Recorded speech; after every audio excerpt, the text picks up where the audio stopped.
Ho! There you are, my friends. Eric Andreas, your Guitar Sage here, and today we are going to play Synchronicity 2 by The Police, and this is probably going to be a two-part series because I just dropped my pick.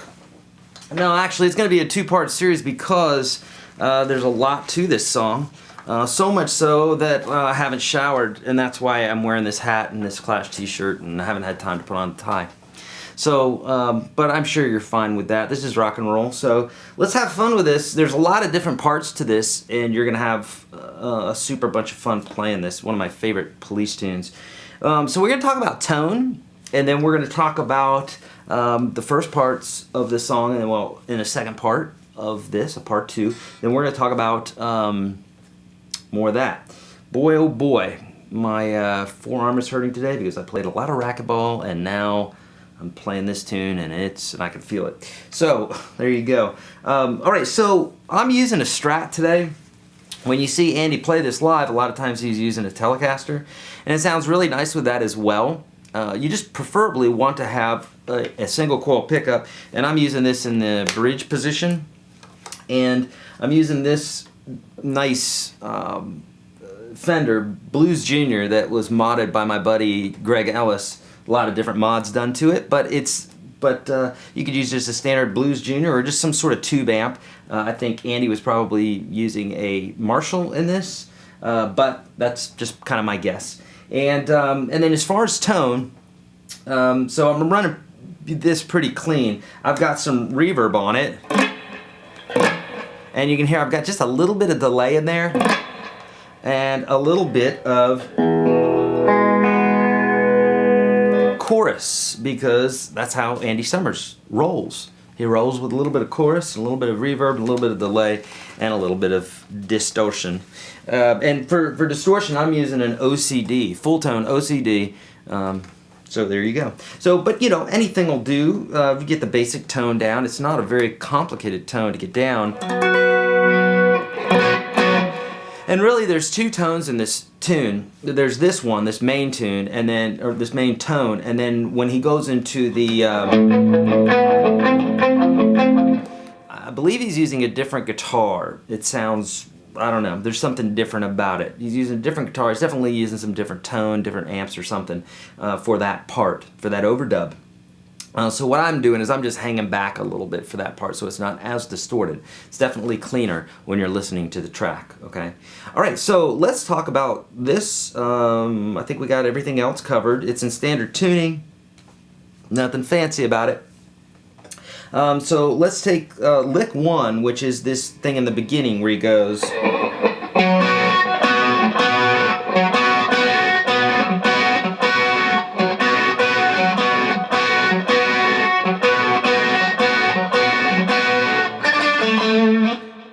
So we're in the 9th position, meaning our fingers behind the 9th fret. We're holding a basic power chord here. If you don't know what power chord is, here on YouTube type in YourGuitarSage power chords. I'll show you what that's all about.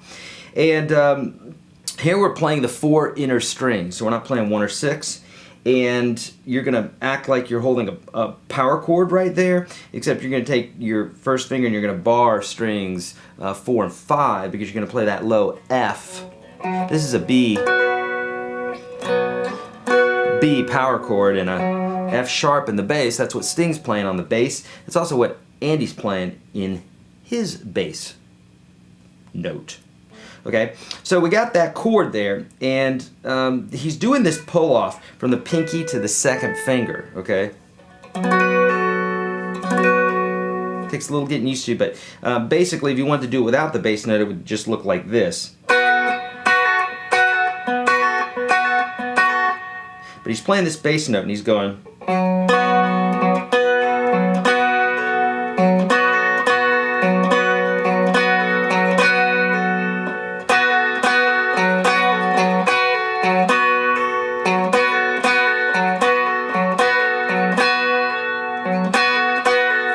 Now what I'm doing is I'm plucking that note with my pick, and then the other 3 I'm doing kind of a hybrid chicken picking Nashville type thing here. Not that I'm a chicken picker at all, but for this sort of thing it works out really nicely. So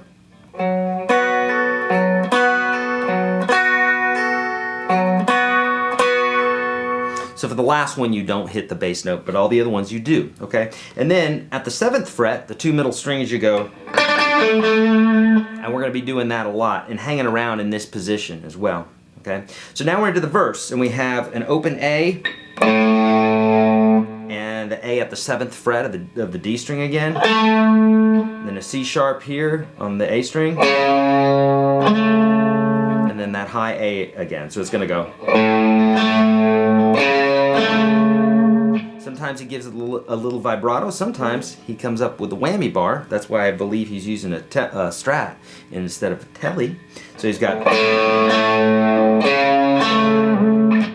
And then we got here at the 7th fret. Okay, that's 9 to 7 on the D string.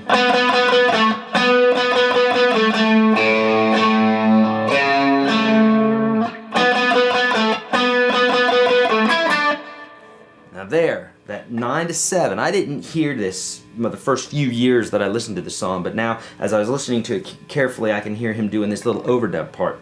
And that's a 9-7 on the G string, okay? Ah ha ha, funny, get it out of your system. G string, I said G string, all right? Let's get serious here. All right, so,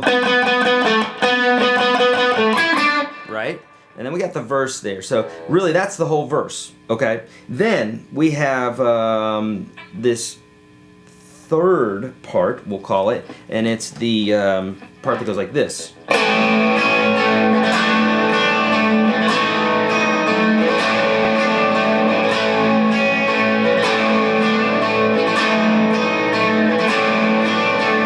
Right?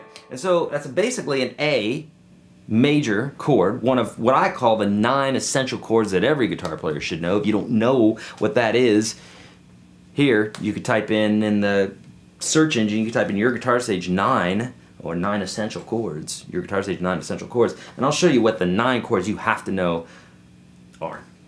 Okay? Or for the high def version of those, you can go to the Unstoppable Guitar System. The link is in the description. Okay, so we got a basic A chord here, okay, and we're not playing the low E, it's muted with my thumb, and the high E is muted with my first finger, so I'm just doing this kind of lazy rock and roll A, that's what I call it. And so we're gonna go, so I'm hitting strings 2 and 3, okay, and then I'm just gonna repeat that motif throughout the whole bit here, except I'm gonna walk up in half steps. So that's on the B string. That's 2, 3, 4. So I'm gonna go.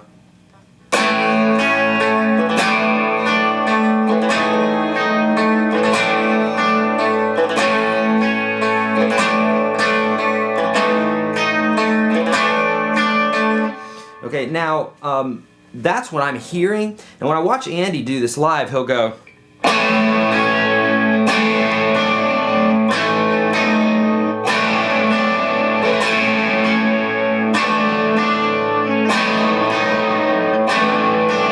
So take your pick, which one you want to do. I like doing it the other way, but and it also follows the vocal a little bit, which is kind of nice. So that's that part right there, okay? Now, I'm thinking that's where we should probably stop because there's a few other parts here. So that's part 1. Join me in part 2 of this video, my friends. See you there.